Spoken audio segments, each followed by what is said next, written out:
Hello guys, welcome back to my channel.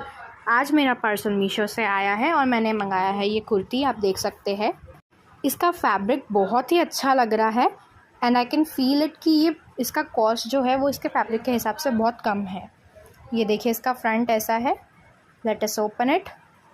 ये देखिए इसका ये फ्रंट है। ये देखिए, अगर आपको ये कुर्ती पसंद आ रही है तो आप कमेंट सेक्शन में से जाके जल्दी से ले लीजिए। मैंने लिंक डाल दी है। ये देखिए, मैं अब आपको इसका फुल दिखाती हूँ ये कैसा लग रहा है। मिलते हैं नेक्स्ट वीडियो में, तब तक के लिए बाय।